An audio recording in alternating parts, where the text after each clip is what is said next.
Week one of the NFL season is here, and here on Talking Ball with Pat Leonard, we have a season preview, a Giants preview, and a great discussion coming up with NFL columnist Gary Myers, a Pro Football Hall of Fame writer.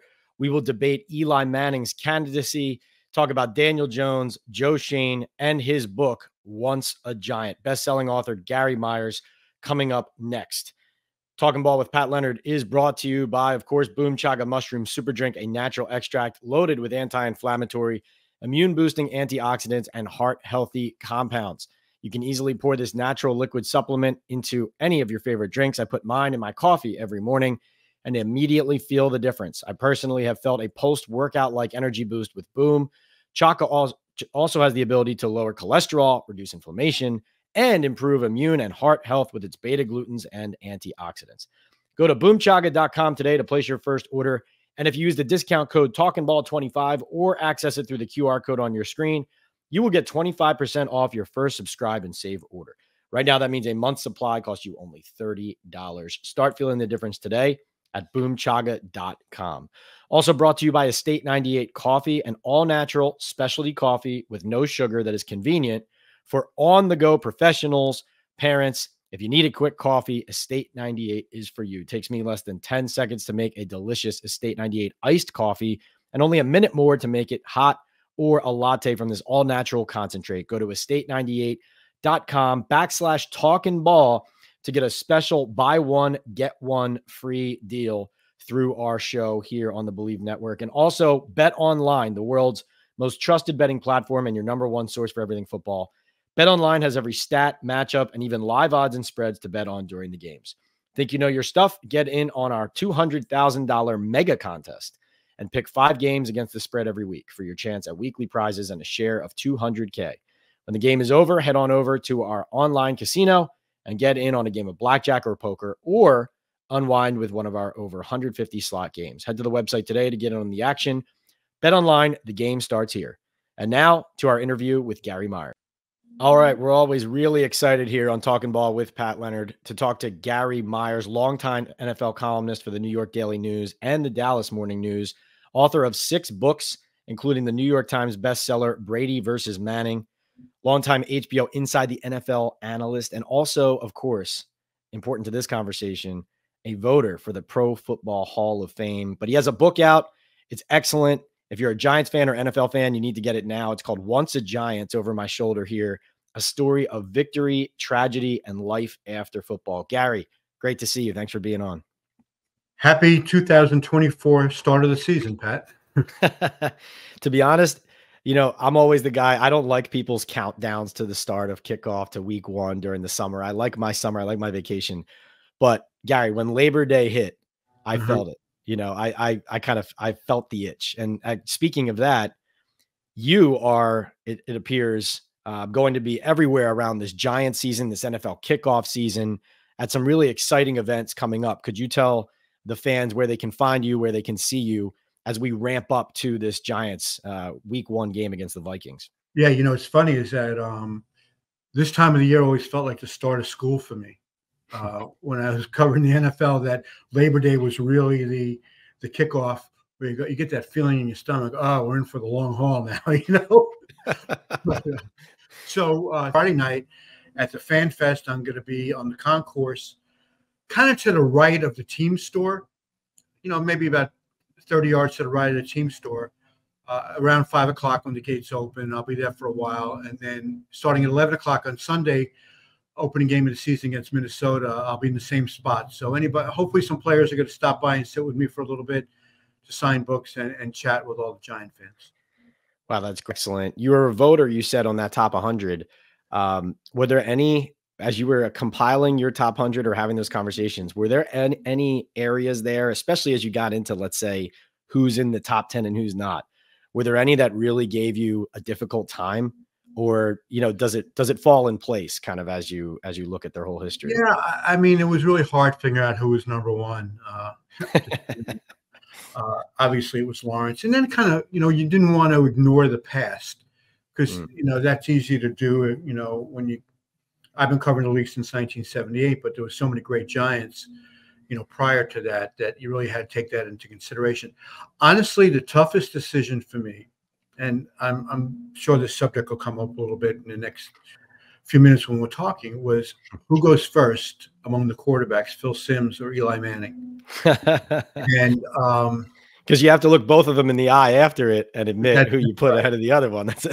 That's right. And full disclosure, I have no problem, revealing my vote. I had Phil a little bit ahead of Eli. And no knock on Eli, 2-time Super Bowl MVP, and I'm going to be making a strong pitch for him to get into the Hall of Fame. So I'm not saying anything critical. It's just that Phil would have been in the Hall of Fame a long time ago if he hadn't gotten hurt in 1990 and the Giants were able to finish off that Super Bowl run like they did with Jeff Hostetler. And even Phil says there's no guarantee that if he was the quarterback instead of Haas, that they would have won it because Haas's mobility came into play in the San Francisco championship game and the Super Bowl. But having seen, the majority of Phil's career, understanding that I was in Dallas for a good portion of it, but still seeing him twice a year for the Giant Cowboy games, and then seeing Eli's entire career, I just think, if you want to measure it, I just put Phil just that much above Eli. Honestly, I just thought Phil was a better player than Eli. Now, I still had them both in the top 10, and I don't remember, where I had them each, maybe Phil 7, Eli 9, something like that, or 8 and 10. Okay. But, a feeling I can really observe this objectively and having seen so much of their careers, I just thought the body of work that Phil put together, once he got rolling in 1984, was just a little bit better than Eli's. So that was really the toughest decision that I had to make. Again, reiterating, I had them both in the top 10. And I think Eli finished 8th and Phil 11th, if I remember correctly. Right. Well, and like you said, you're a strong advocate for Eli. You're going to be one during this Hall of Fame cycle. And let's get right into that. So eligible for the first time in 2025 for that Hall of Fame class in Canton. And Gary, let me just put it to you this way to start it off. Do you think he will get in his first year of eligibility based on, knowing the room, knowing his career, understanding the landscape of who's gotten in and who hasn't at the quarterback position? Do you think sitting here now on Wednesday, September 4th, that Eli will get that? I believe it's the 80% of the vote threshold. Well, the first thing he has to do, Pat, is make it to the final 15. Right. And now, I would think that's fairly much a given, but you never know. I mean, it's a room of 50 people the room doesn't exist until January. So we vote individually until we get it to 15. And that's not stopping us from starting the conversation now. No, because we're gonna be getting our initial ballot relatively soon, in which we'll first vote it down to 25, and then we'll vote it to 15. And how the process works after that, as most people are aware, we voted from 15 to 10, then from 10 to 5, and then once you reach 5, you have to get 80% of the vote. If he gets to 5, I'm very confident he'll get 80%. Am I confident that he'll make the cut to 10 and make the cut to 5? No, because I've talked to a bunch of voters up until this point, and they need to be convinced because they look at Eli's record overall being 500, and not having won a playoff game other than in the 2 Super Bowl years, they feel like it's really kind of an incomplete resume. But I go, yeah, but those 2 Super Bowl runs, he was 4-0 each time, and was a Super Bowl MVP and beat the Patriots both times. The first time when the Patriots were undefeated, each time with a 2-minute drive to win the game. Like, what else do you want from a Super Bowl quarterback? And the comparison I'll make is Warren Moon, whose stats were fairly similar to Eli's, except for one thing. He never even made it to a conference championship game, and he got in on the first ballot. Right, so, 3-7 in the playoffs, I believe. Yeah, and the Oilers had good teams. Jerry Glanville coached teams, were real good teams, a lot of talent. And I thought that Warren came up, maybe it's too harsh to say he came up small in those big games, but I think that he did. And he couldn't even get the team to a conference championship game. And another thing about Eli, I mean, he beat Favre and Rodgers in the playoffs at Lambeau. I mean, that's pretty impressive. So it's my feeling is like, what else do you need to do? What else do you want from a Hall of Fame quarterback? And I can easily make the case that the Giants management failed Eli from the 2011 season on by not giving him an offensive line. And other than Odell, who was kind of a flashing star, it just didn't sustain it and was hurtable, That's a good way of describing Odell. That's a good description, like a shooting star. Yeah, that's a shooting star. That's what I meant to say. Yeah. No, that's good. And then he was hurt a bunch too, and then he was a knucklehead most of the time. So I didn't think that Eli, had the pieces around him to make a really good run, for a third time. And Eli should bring. Eli should bring.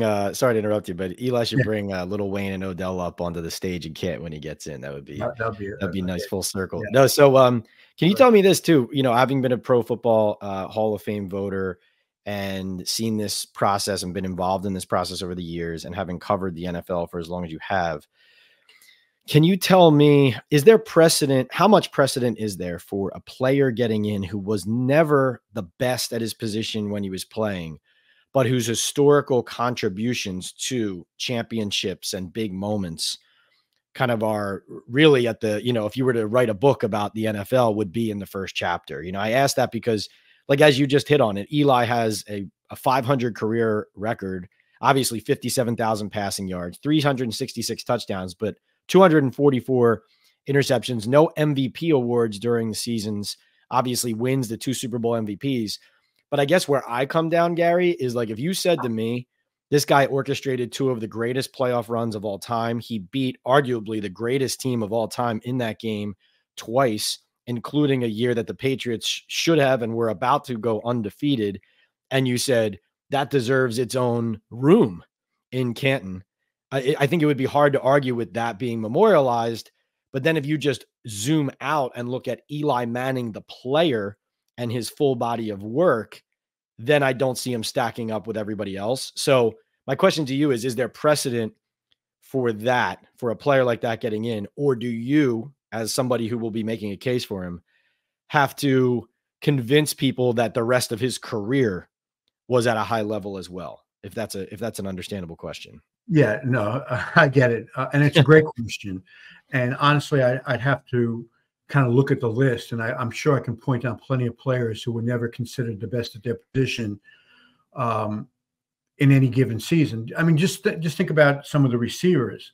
Was Andre Reed ever considered, the best wide receiver in the league? He was considered top 3, no? Or no? I mean, there were years that he was up there, and I don't mean to, I voted for him, so I thought he was a Hall of Fame player, but was Chris Carter ever the best receiver? I mean, he wasn't necessarily even the best receiver on his team when Randy Moss got there. That's true. Was Tim Brown ever the best receiver in the NFL? No, but he was a great player. So I think, obviously, if you look at, when you're talking about Emmitt Smith or Jerry Rice or Deion Sanders or Joe Montana, those guys stand out as being the best at their position during a given time. But if we're only going to limit it to that, then the room would be as small as Deion Sanders wants it to be, where he thinks it should be 2 levels, the elite level on one floor. And I mean, how pretentious is that for him to say that stuff? No doubt. Well, I put it back to you here. Carl Banks, an All-Pro in '87, 2-time Super Bowl winner, right? 13 tackles, total tackles in those 2 Super Bowls. Team high 10 tackles in their first ever win over the Broncos. He's not a Hall of Famer. Mm-hmm. I think, the 2 Super Bowls being a huge part of those Super Bowls, does that definitely get you in, right? I mean, but then again, 2-time Super Bowl MVPs, right? Bradshaw, Montana, Brady, obviously 7 of them, he'll get in. Yeah. So I guess maybe quarterback is different, but I love batting this around, Gary, because I feel like, I mean, does this have the potential to be one of the more hotly debated candidacies? And then which ones, maybe, is there one that sticks out to you that was like intensely debated that maybe will be similar to what the Manning case is? Well, let's throw another quarterback in there and say like Kurt Warner. He was considered the best quarterback in the league in '99, and he was great through 2001. Then had this huge donut in the middle of his career, including the 1 year with the Giants. And then, he probably would not have gotten in unless he had taken Arizona, one of the teams that had never been before. He took him to the Super Bowl towards the end of his career. I think that put him over the top. Was Kurt Warner overall a better quarterback than Eli? Well, in a specific season, probably, yeah. Over the course of his career, probably not. Wow. Hotly contested. I would debate that with you, but yeah, this is why this is fun, right? This is why. I mean, just think about it. Kurt Warner went from 2002 to maybe 2008, something like that, without doing very much. Lost his job to Mark Bolger in St. Louis, lost it to Eli in New York, lost it to Matt Leonard when he went to Arizona. So, he has some spectacular seasons, and he's a great story, and he's a great guy, and I'm glad he's in the Hall of Fame. But, I mean, I can argue Eli versus Kurt Warner with you easily. The most difficult, most hotly contested by far, and I've been on the committee since 2010, was T.O. And it wasn't because of his numbers or his accomplishments. It was because for the first time, the Hall of Fame people told us, now you're not supposed to consider off the field, right? So if a guy gets arrested 400 times, it's like he never got arrested. And that came up and became a real issue before Lawrence Taylor was eligible. And I was on the committee then, but the Hall made it very clear that Lawrence's off the field problems were not to be considered. They told us the locker room is an extension of the playing field. So yes, you may consider T.O.'s behavior, no matter how you want to weigh it, as part of his resume. And I mean, it's not unusual or out there to say that T.O. was considered a cancer in the locker room of many of the teams that he played with, that San Francisco couldn't wait to get rid of him. Philadelphia couldn't wait to get rid of him. Dallas couldn't wait to get rid of him. Like 1 year after they signed him to a big extension, Jerry Jones, who was his biggest proponent, got rid of him. So that kept him out for a couple of years. And people were looking at, the voters are trying to teach T.O. a lesson because he wasn't always cooperative with the media. I mean, I never take that stuff into consideration. But I did take into consideration his locker room stuff. That being said, and I was outspoken explaining to people why he didn't get in. At the same time, I voted for him because I thought his contributions were so outstanding that he wasn't necessarily the first guy that blew up some locker rooms. But when I tried to explain it to people why he didn't get in, they said, "Oh, look at him, trying to rewrite the rule book." And I'm going, well, no, I voted for him. I'm just trying to explain to you why he didn't get in. So that was by far. Gary, sometimes people they can't handle how the sausage gets made, right? Yes. It's funny. Yesterday, I tweeted something. I am not, and I put, am not comparing Hassan Reddick to Lawrence Taylor. And people want to know, can Reddick be effective on Monday night if he comes in Thursday? And I said, flashback to 1990, Lawrence Taylor held out the entire training camp until he signed a new contract the Wednesday before the Giants opened the season against Philadelphia, and Randall Cunningham, who was the most elusive quarterback in the league. Mm-hmm. And Taylor went out on 3 days practice, the heavy practice Wednesday and Thursday, the light practice on Friday, the walkthrough on Saturday, and sacked Cunningham 3 times. So the comments under my tweet is, how dare you compare Hassan Reddick to Lawrence Taylor? And the first sentence is, I'm just trying to point out that players can be effective showing up as the season starts. Will he, if he shows up on Thursday, will he sack Brock Purdy 3 times Monday night? Probably not. But would I be shocked if he does? If they use him as a situational pass rusher and he stayed in shape? Can he do it? Yeah, he can do it. but I'm not saying Reddick is Lawrence Taylor. That's how people. I hate to keep saying people. That's how you almost can't win. No, I clarified that stuff with T.O. by saying I voted for him, but here's why he didn't get in, and it was interpreted as, well, this is why you didn't vote for him. Right. Well, the one comparison between Reddick and Lawrence Taylor, if there is one, is that Reddick's team looks like it could contend for a Super Bowl if if he's on the field and if their quarterback stays healthy. And so let's stay on the quarterbacks and pivot to the Jets here. Well, one last stat I have on the Eli Hall of Fame argument. 13 quarterbacks have won 2 or more Super Bowls. 8 have come eligible for the Hall, and 7 have gotten in. The only one who hasn't is the Raiders' Jim Plunkett. 2 Super Bowl rings, 1 Super Bowl MVP to his name, not in the Hall of Fame. All right, so we'll come back to the Giants, but let's pivot to the Jets for a sec. Gary, I want to know, you covered Aaron Rodgers' entire career. You obviously saw, as we did very closely last season, how it kind of all came down in that week 1 torn Achilles. Do you think that the Jets can do it this year? Are you buying or selling the Jets as a Super Bowl contender this season? Well, I think I have to look at the price tag if I'm buying and selling, and is there going to be an explanation about how many games he's going to play this year? Right. Last year, he lasted 4 plays, and we were saying the same things last year. Boy, the Jets can really make a nice run.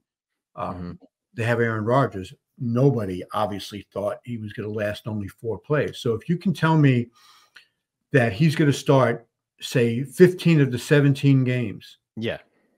And he's going to play like he did, not in 2022 when he broke his thumb against the Giants in London and didn't have a great season, but turn back the clock to 20 and 21, which is a long time ago. And now he's in his age 41 season. It'll be 41 December.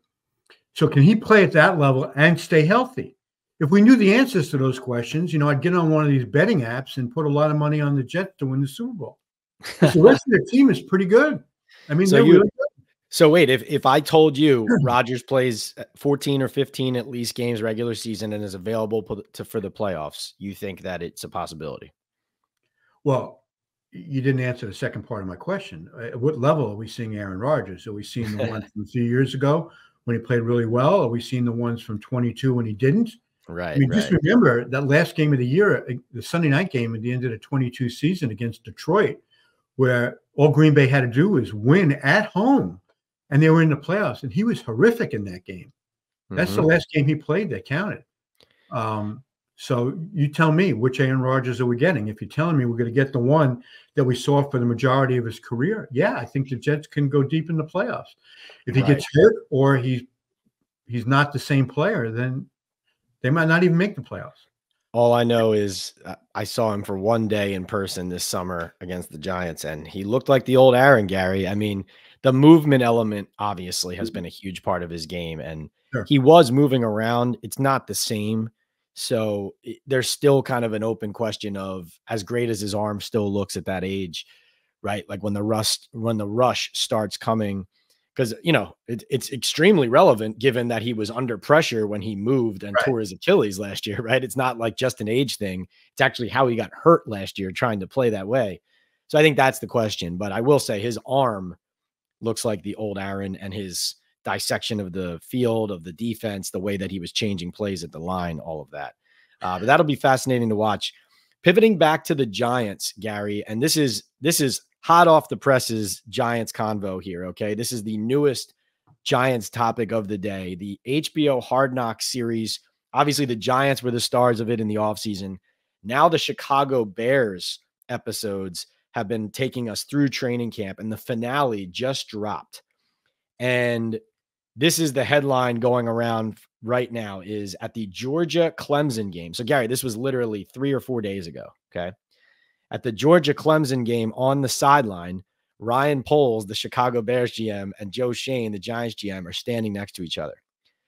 And Schoen says to Poles, it's got to be nice to not be looking at the and he does like a throwing motion with his hand. And Poles says, oh, quarterbacks? Yeah. Hopefully it stays that way for a long time. And Shane laughs. Gary, is this unfair shade from Joe Schoen of Daniel Jones, or is this the reality and what he should be saying, which is, I need a quarterback, and without a quarterback, my franchise is not going to be heading where I want it to. I'd love to know that Schoen, if he knew he was going to wind up on Hard Knocks saying that, maybe he thought the taping of that show was over, or maybe he didn't see the cameras around him. But I mean, are you surprised that they were down there looking at Carson Beck? I mean, no, I guess where I'm coming down on it is they're for sure scouting QBs this year, just like they were last year. They almost traded up for Drake May at 3. It's more just a question of whether is a general manager. Do you view that as the general manager throwing shade at his current quarterback in a conversation with another NFL general manager? Or do you think that's just part and parcel of the business? Like if you don't have a quarterback, you're looking for one.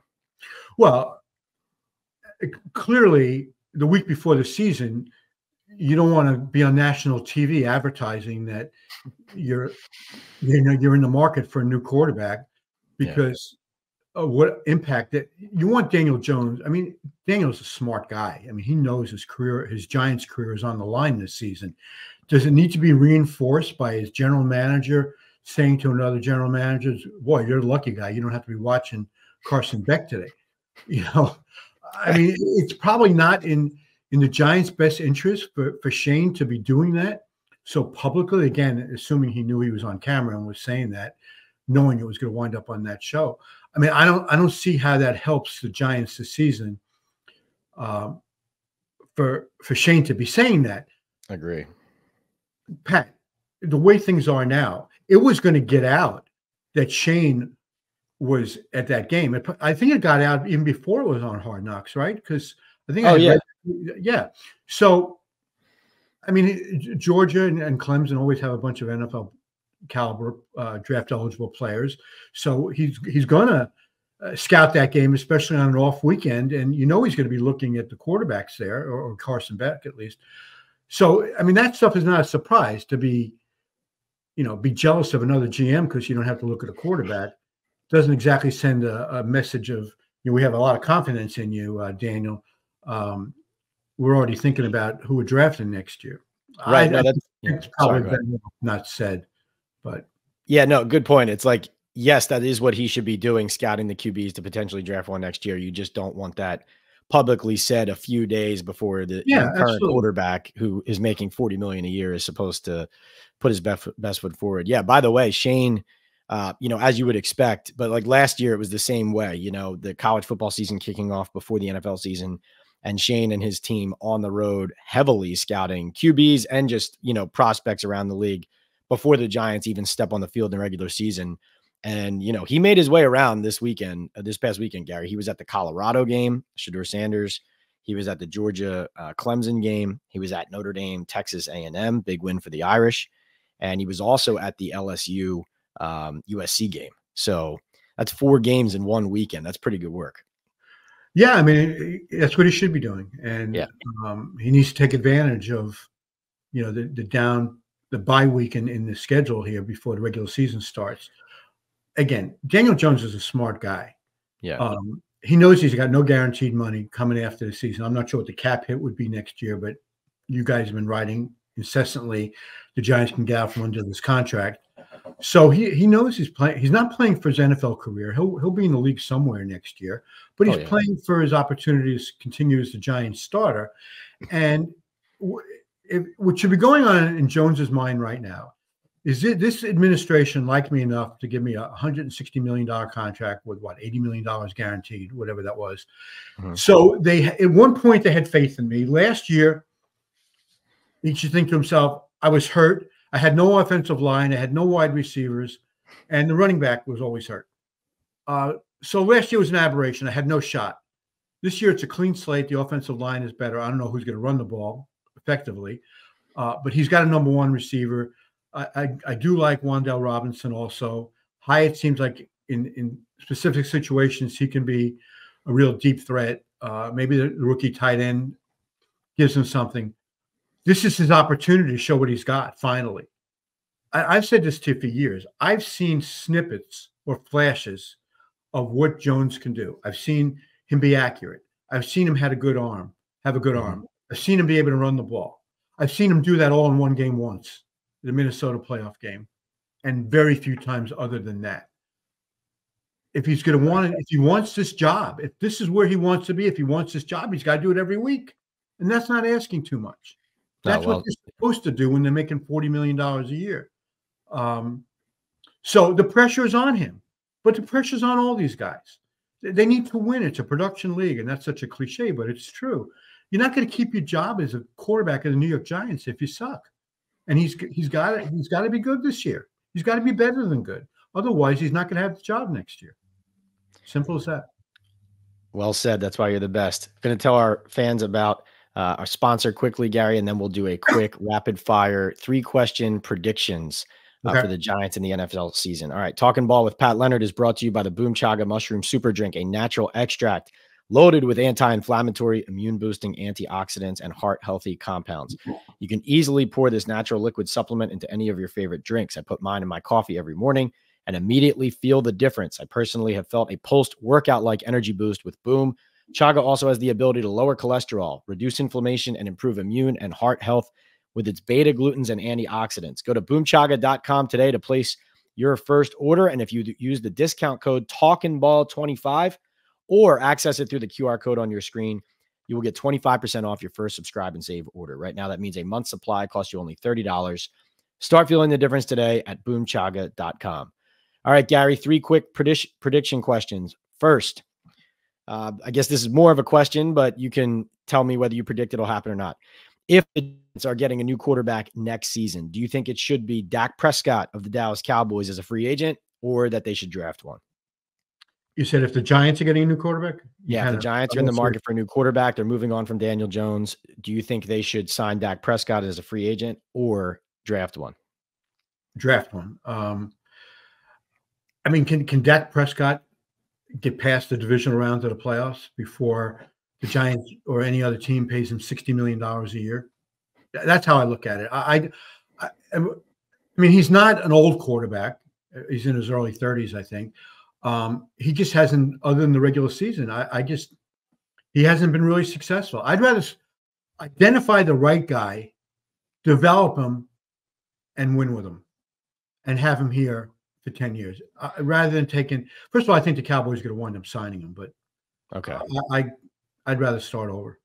All right, yeah, and Dak probably would hate looking at that first pay stub and seeing those taxes in New Jersey versus what he's used to in Texas.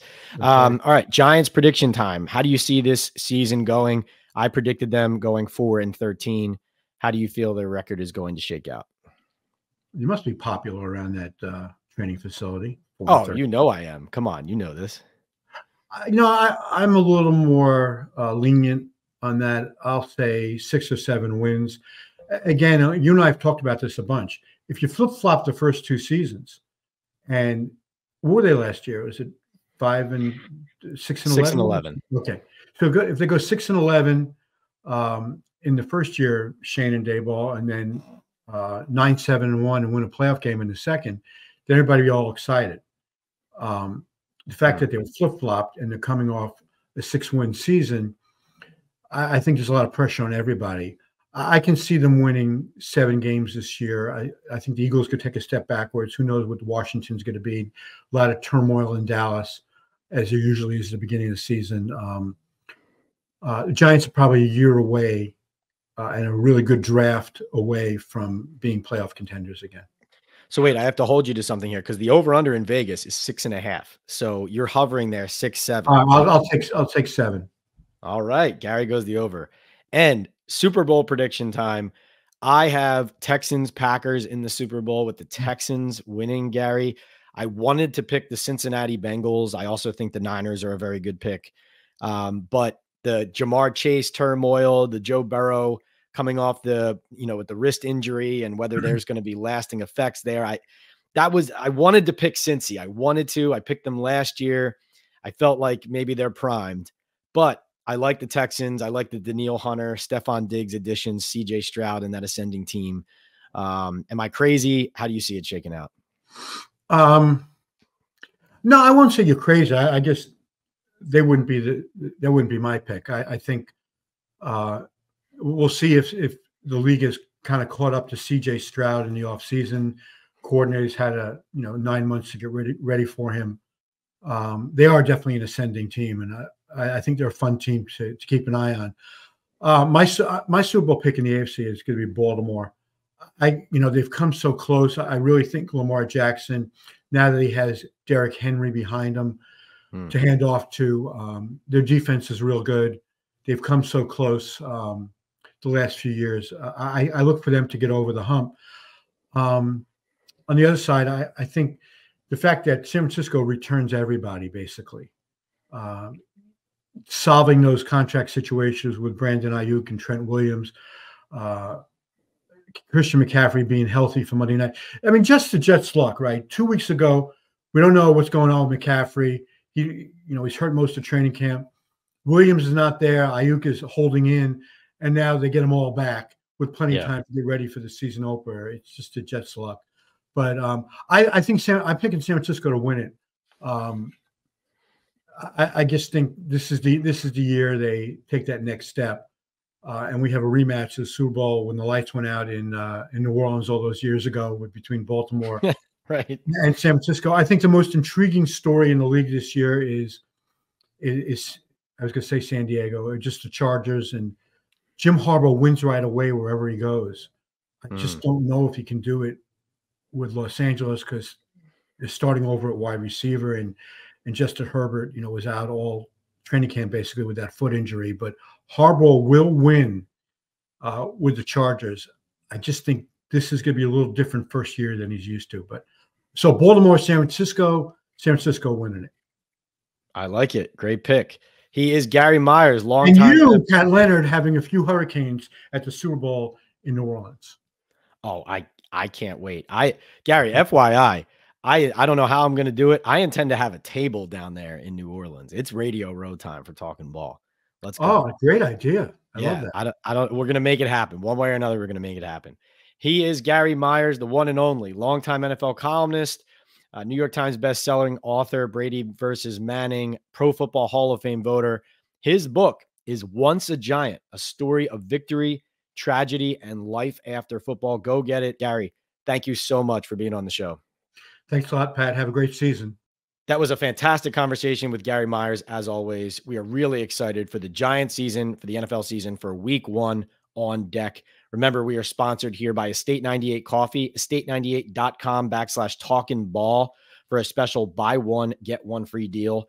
Also sponsored by BetOnline and by Boom Chaga Mushroom Super Drink, a natural extract loaded with anti-inflammatory, immune-boosting antioxidants and heart-healthy compounds. You can easily pour this natural liquid supplement into any of your favorite drinks.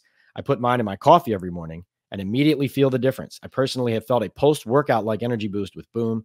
Chaga also has the ability to lower cholesterol, reduce inflammation, and improve immune and heart health with its beta-glucans and antioxidants.